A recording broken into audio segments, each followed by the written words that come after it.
Cuando los reyes de Tebas expulsaron a los sicios de Egipto y fundaron el Imperio Nuevo, su ciudad se convirtió en la capital política y espiritual del país.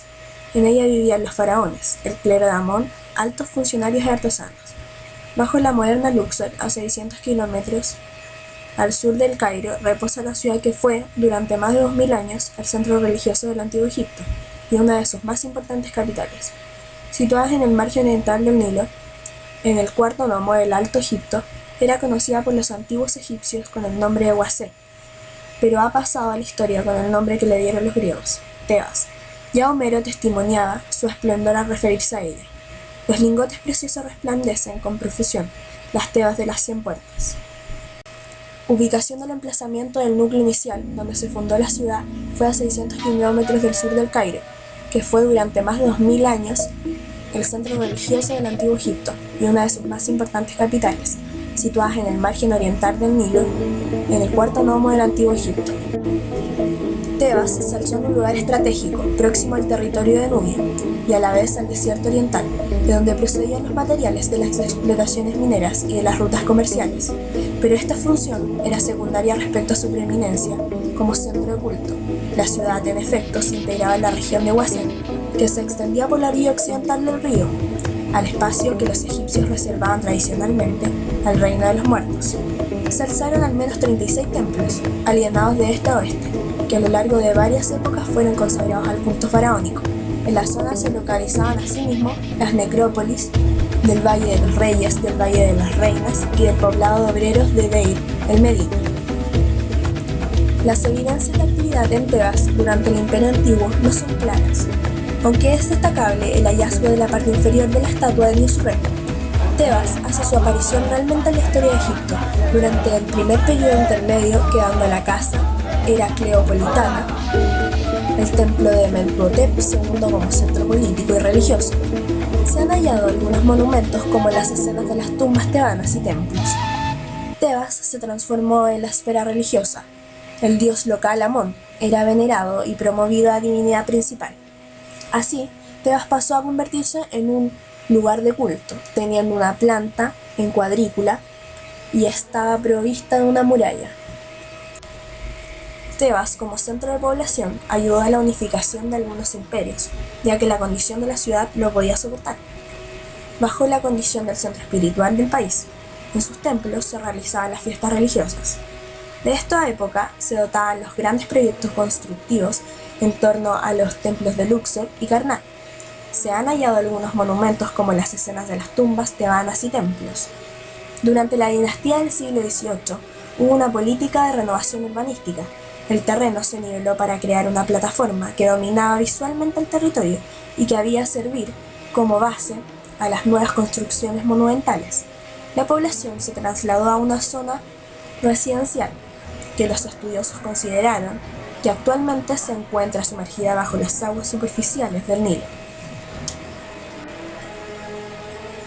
Para construir sus viviendas, los egipcios usaban materiales como el adobe y la madera, al contrario que la piedra reservada para templos y construcciones funerarias que debían perdurar toda la eternidad. Una ciudad monumental, suponemos que la ciudad de Tebas se fue desarrollando a lo largo de la avenida de unos 2 kilómetros de longitud que unía los templos de Karnak al norte de la ciudad y de Luxor.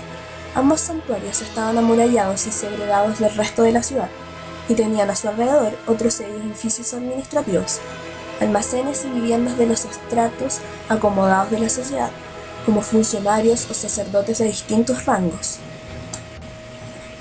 Los dos recintos eran protagonistas de una de las festividades más destacadas de la región de Tebas, el templo de Karnak y el de Luxor.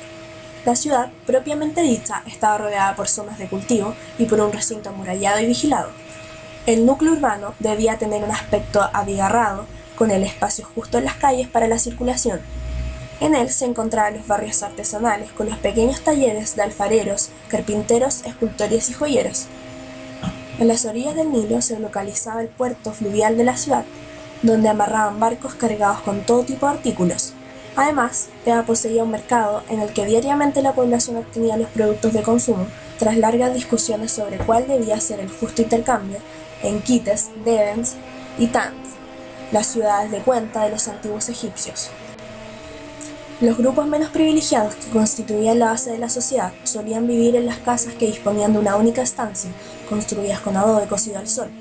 Este era el caso de los campesinos, que en la mayoría de las ocasiones vivían alejados de los campos de cultivo, de los pescadores o de los artesanos menos cualificados.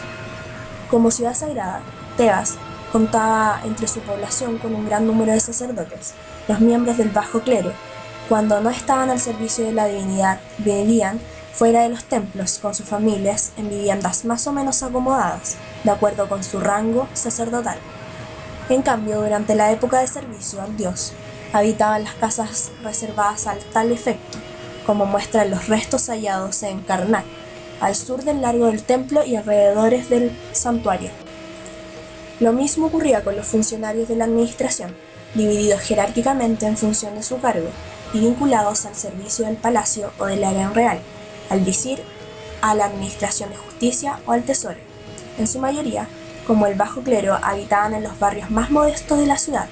Sus viviendas eran pequeñas, contaban con un patio y una azotea, mientras que en su interior había un salón principal y en su parte posterior un dormitorio y una cocina.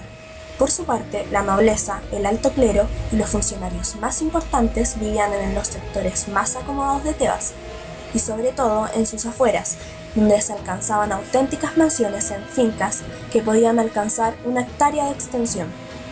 Se trataba de recintos amurallados con un edificio principal que poseía múltiples estancias dispuestas en torno a un patio columnado. A su alrededor se levantaban edificios secundarios enmarcados por espectaculares zonas ajardinadas con un gran estanque que permitía incluso la navegación. En el antiguo Egipto, las residencias reales solían situarse en las afueras del núcleo urbano, aunque no demasiado lejos. Sin embargo, Amenhotep III erigió su nueva residencia, el Palacio de Malcata, en la orilla occidental de Tebas, la zona reservada para el mundo funerario. La explicación más probable para este singular emplazamiento es que el faraón intentaba alejar su gobierno del creciente poder, que entonces ostentaba los sacerdotes del dios Amón. Los restos del edificio, que por su tamaño formaban una auténtica ciudad, mostraban zonas ajardinadas, las estancias personales del rey, de las que conservaban decoraciones geométricas y de divinidades. El harén real y los salones de audiencia y la sala del trono. A su alrededor habían talleres y oficinas administrativas e incluso un templo dedicado a Amón. Capital del Antiguo Egipto durante el Imperio Medio y parte del Nuevo. Su nombre procede de una de sus denominaciones egipcias. Arqueológicamente se puede ver que era un pequeño centro situado a la derecha del Nilo, cuyo dios local recibía el nombre de Amón. La importancia tendría su mayor auge en la época heracleopolitana, porque Egipto dividido en regiones independientes, allí se centró la vida política del Alto Egipto y a medida que el norte se debilitaba, crecía la importancia de Tebas. Era el centro artístico y político de una época que constituía el periodo clásico de la cultura egipcia. Lo poco que quedaba de los monumentos de ese entonces demuestra que se trataba del momento de más exquisito gusto en el arte egipcio. Históricamente, su relevancia es notoria, basándonos en su desarrollo urbano.